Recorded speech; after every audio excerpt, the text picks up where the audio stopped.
A woman marries into what her husband calls an elite circle, a hidden world of power, exclusivity, and ruthless pride. But after the wedding, her husband begins treating her like an outsider, dismissing her, excluding her, and humiliating her behind closed doors. What he doesn't know is that she has a strength he's underestimated, and a truth she's been quietly watching. I always believed marriage was supposed to be a partnership, a space where two people protected each other from the world. But from the moment I married Adrian, I realized I wasn't stepping into a marriage. I was stepping into a hierarchy. And at the top of that hierarchy sat a man who believed he was untouchable. Adrian came from what he proudly called an elite circle, a group of high-profile business associates, board members, investors, and brutally ambitious people who saw life as a competition. They attended private events, whispered in corners, shared power like a secret language, and guarded their world like a fortress. When he first introduced me to their existence, he said it as if he were offering me a gift. But the way he said it made something inside me uneasy, like he was warning me instead of welcoming me. The real shift began after the wedding. Adrian changed in ways I could feel before I could explain.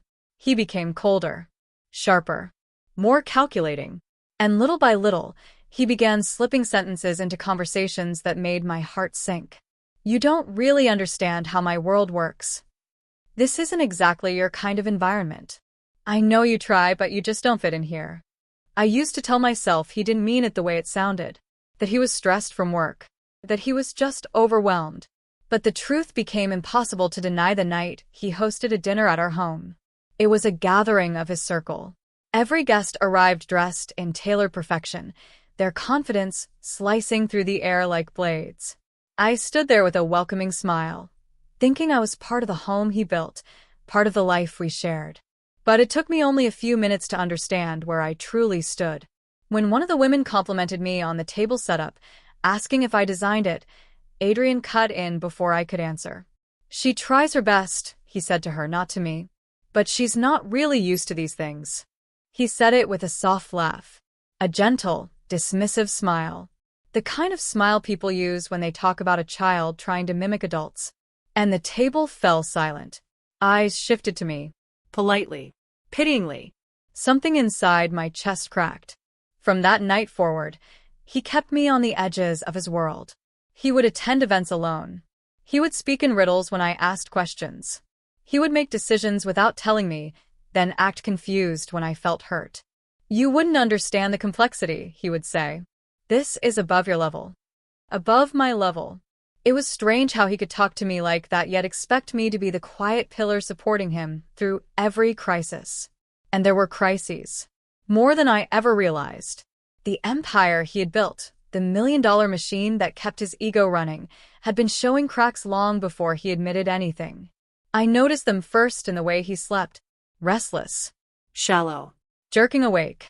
Then in the way he would stare blankly into space during breakfast, tapping his thumb against the table like he was counting down a bomb timer. But he never told me a thing, as if the truth was too sophisticated for someone like me. Yet I saw everything. Every time he came home late, every time he had phone calls in the other room, every time his voice dropped to a desperate whisper, begging for something from someone. He thought I wasn't paying attention. He thought I couldn't understand. But I watched. Quietly. Patiently. Like someone reading the cracks of a wall right before it breaks apart. The first major sign came on a Thursday afternoon. He walked into the house with his tie loosened, his shoulders slumped, his jaw clenched with the kind of tension that feels like a scream trapped inside the skull. When I asked him what happened, he simply said, "The board is turning against me." I waited for him to explain. He didn't. Instead, he sat down, buried his face in his hands, and whispered, "I need time alone. I can't deal with you right now. Deal with me." I remember looking at him and thinking, I'm not the problem you're afraid of. It's your world that's collapsing. But I said nothing, because silence was the only space I was allowed to occupy. His decline wasn't dramatic at first. It was slow, quiet, like a rope fraying one strand at a time. But the tension rose with every passing day. He would pace the hallway. He would snap at the slightest comment. He would leave the room when I entered, as if my presence was a reminder of a failure he didn't want to see. He blamed everything on external forces. People are jealous of me. They want my downfall. They're threatened by my position. I knew better. His downfall wasn't coming from outside. It was growing from within. Every empire built on arrogance eventually collapses under its own weight. The night it finally happened, I felt it before it happened. There was something in the air, an electric heaviness, the kind that comes right before lightning hits the ground. Adrian stormed into the house, his face ghost pale, his eyes wild, his breathing sharp and shallow like he had been punched. "It's over," he said. I didn't understand. He didn't give me a chance to. He threw a file onto the table so hard it slid across and fell to the floor. Papers spilled like broken pieces of his pride. Documents. Contracts. Termination letters. Legal notices. Things he had hidden from me for months. "They pushed me out," he said, his voice shaking. "My own partners. They voted me out of my company." His company. The empire he built. The crown he wore so confidently. Gone. He sank into the chair and looked at me with eyes that held something I had never seen before. Not anger. Not pride. Not superiority. Fear. For the first time since our marriage, he looked at me like I was a person. Like I existed. Like he needed anyone to hold on to. But I didn't move toward him. Not out of cruelty. Not out of revenge. But because in that moment, I understood something powerful. The man who once believed I wasn't worthy of his elite circle was now sitting in front of me, stripped of the very circle he worshipped. And the only person left standing with him was the woman he never believed was worthy. For a long moment, neither of us spoke. The room felt strangely quiet, as if even the walls were holding their breath, unsure of what would happen next. Adrian stared at the pile of documents scattered across the floor, as though the wreckage of his empire was still too unreal to accept. His hands trembled, not violently, but in that subtle way a person shakes when their entire world has been shattered and they have no idea what piece to pick up first. "I don't understand," he whispered, almost to himself. "How could they do this to me? After everything I built for them?" The truth was bitter, but I didn't say it out loud. They didn't do anything to him. He did it to himself. Arrogance has a way of blinding a person to the slow-growing weeds that destroy the foundation from beneath. For years, he believed he was untouchable.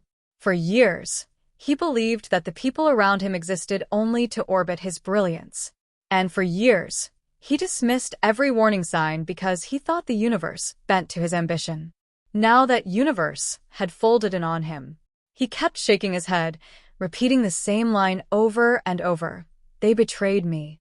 His voice cracked each time, softer, more fragile, as if the sentence was splintering inside him. I watched him unravel, and somewhere at the bottom of his collapse, a strange calm settled in my chest.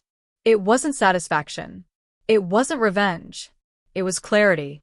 Clarity that I had lived in the shadow of a man who never saw me, never valued me, never believed I could even understand the world he escaped into. But now that world was gone. He finally lifted his eyes to me. There was something desperate in them, an unspoken plea, a realization, a sudden awareness of how cruel he had been and how alone he now felt. For the first time, I could see the man behind the arrogance. Vulnerable. Lost. Human. "What am I supposed to do now?" he asked quietly. "Everything I worked for, everything I built, it's gone." I didn't answer immediately. I sat down across from him, not close enough to comfort, but close enough to be heard. My voice remained gentle, but steady. "You rebuild," I said. He looked almost offended. "Rebuild? How? I've lost everything." "No," I told him. "You lost your empire, but you haven't lost everything. The only thing you truly lost was the illusion that you were invincible." He blinked at me, as if my words struck deeper than I intended. "And maybe," I continued, "this time, you rebuild yourself before you try to rebuild anything else." He didn't argue. He didn't even look away. He just sat there, absorbing each word as if they were the first sincere sentences he'd heard in years.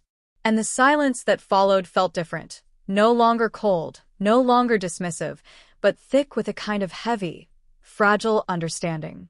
Over the next few days, the house changed. It was subtle at first. The way he walked was slower. The way he spoke was softer. He stopped brushing past me like I was a piece of furniture. He stopped treating me like an outsider standing at the edge of his elevated world.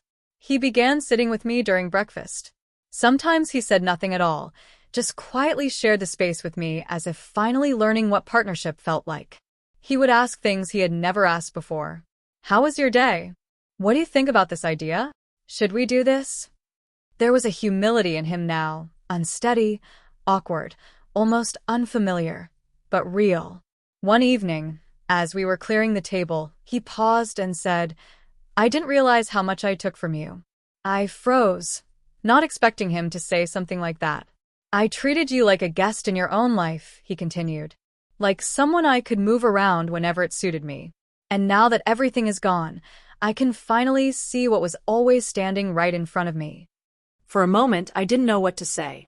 Apologies are easy when a person is broken. Change is what matters. And I wasn't convinced yet which one he was offering. But something had undeniably shifted. He was no longer the man who dismissed me in front of his circle. He was no longer the man who believed I wasn't worthy. He was a man learning to see again, learning to understand value without attaching it to status or power. A week later, the truth came out in small pieces. His partners hadn't turned on him out of jealousy. They had been preparing to remove him for months. He had ignored their concerns, neglected warning signs, and refused to listen to advisors who tried to help him. He shut out every voice except his own, including mine. The more he realized it, the more the weight crushed him.